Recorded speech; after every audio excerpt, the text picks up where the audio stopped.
Welcome, ladies and gentlemen. Today we're going to be doing another game review. This was kind of a long game, or it was in the middle part. It wasn't that long. I think it was around 30 moves, I'm not sure. 30 or 29 moves around there. On this game was playing as black and my opponent was playing as white. So let's get into it and see what really happened. So my opponent started with the English opening. Pawn to c4. This was it was in a long time that I've seen someone play an English opening, or I played someone who played the English opening. This was it was a while since I've seen someone play the English opening, which was kind of surprising. But I responded with the Anglo-Scandinavian defense. This is not the original Scandinavian defense because e4, it's not the e4 pawn that was open up, or the king's pawn that was open up was the the, the pawn on the c file that was open up. That is kind of the Anglo-Scandinavian defense after the English opening. Then my opponent responded with the king's pawn e3. Then I played knight to f6.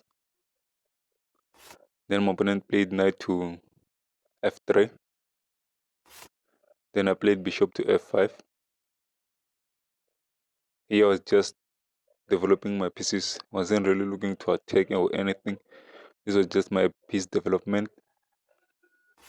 Then my opponent played the call system, playing the queen's pawn to d4. This is the call system, or I'm not sure how that way this is. It's right, but it's kind of CO double. I think it's double LE. It's like that. So I call it the call system, which my opponent played here. Then I played the king's pawn to e6. This is kind of the London system, but yeah, this is kind of a London system, but I don't think it's part of the London system. But this position that I've played here is smaller. It's similar to the London system, or it's the same to the London system. But my opponent didn't accept that pawn, pushed pawn to c5. They're going to pressurize my development, or closing the diagonal for my bishop to move, which I played pawn to b6, looking to open up that diagonal,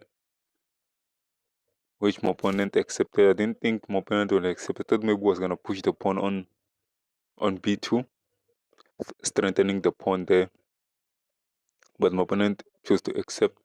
Then I took back with the pawn on c7.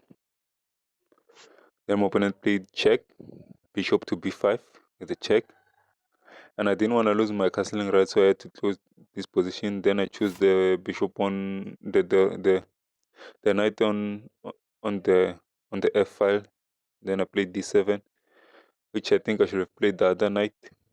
That was the better move, but this is also an alright move. It's not that bad. Then my opponent responded with knight to e5.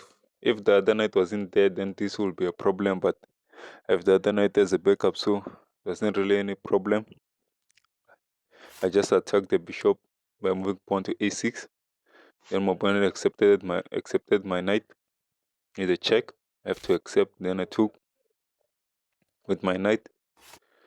Then my opponent played this move, knight to c6, which is kind of a pointless move, or a futile move. Doesn't really do anything. Doesn't develop anything. It's kind of like wasting a move. Here my opponent should have just taken my knight or moved back. So this move is it's not weird. It's just a bad move.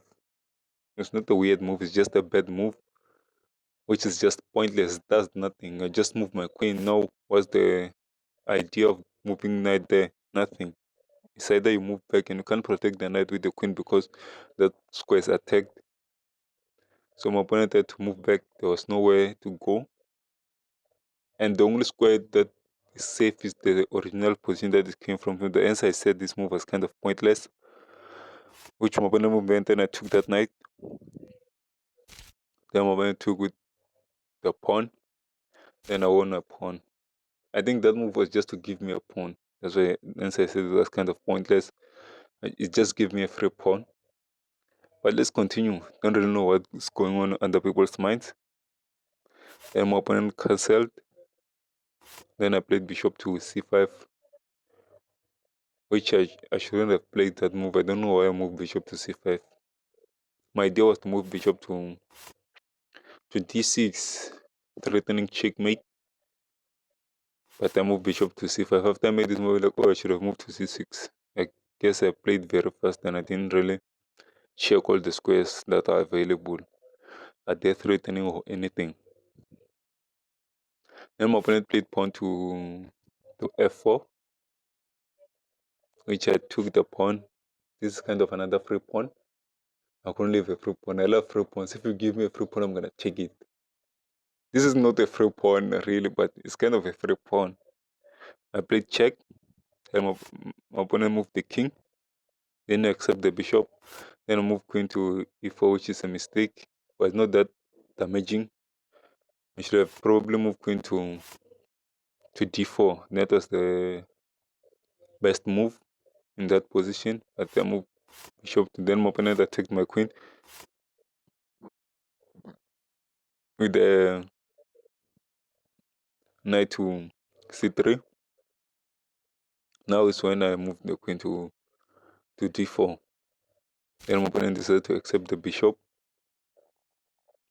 and I took the bishop with the queen. Then my opponent played this move, queen to a4 check. And yet the only move is to either toss with the pawn or lose castling rights. And I didn't want to lose castling rights because my king is really open. It's in the open, so I wanted to put my king in the corner as soon as possible. So I didn't want to lose my castling rights.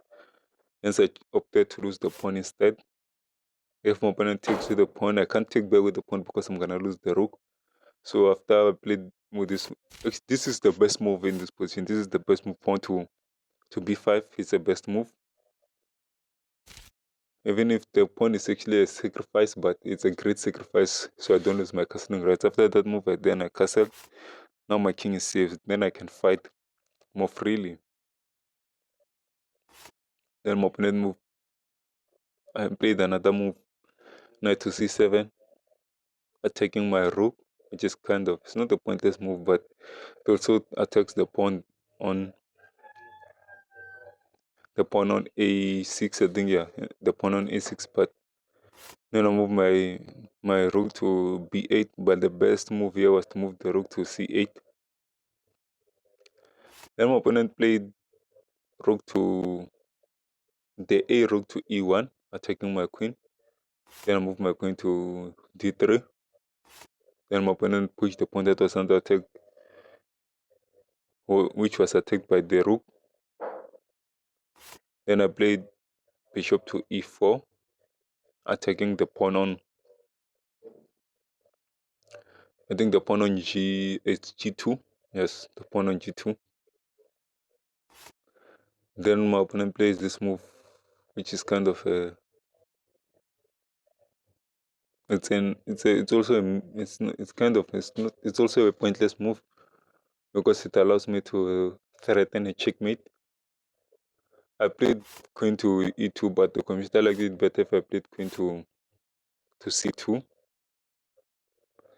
And then I played queen to e2. But those moves do the same thing. Queen to e2 and queen to c2 do the same thing. Then my opponent moves rook to g1, protecting the checkmate. Then instead I played bishop takes the pawn with a check. After my opponent accepts, of course, my opponent has to accept the pawn because it's checkmate. If you don't accept, then I took let's go back. You have to accept this bishop with the rook. After taking, then I win the rook with a check. Then my opponent covered, that's the only move. Then I played check. My opponent played that, then I played rook to c8, the f rook to c8, threatening another checkmate. If the knight moves, it's checkmate. So it's either protect the knight with the queen, and if my opponent, let's take played here, protecting the knight, I'll probably play here. attacking the queen. Then my opponent would have to move the queen, of course. Then my opponent took the pawn, which is after taking the pawn, it's made in 6 moves. I just take here. Then my opponent played queen to f1. Then after this move is a blunder. Then after this move, even this move is a blunder. This one, it's a blunder. Taking that pawn is also a blunder. I guess he played 2 blunders respectively. So after that move, my opponent resigned because game over. I just take the queen. It's a free queen. So that's how the game played out, and that's how I won the game. Thank you for watching. Please subscribe, hit the notification bell, like, comment, share, and until we see each other again, bye bye.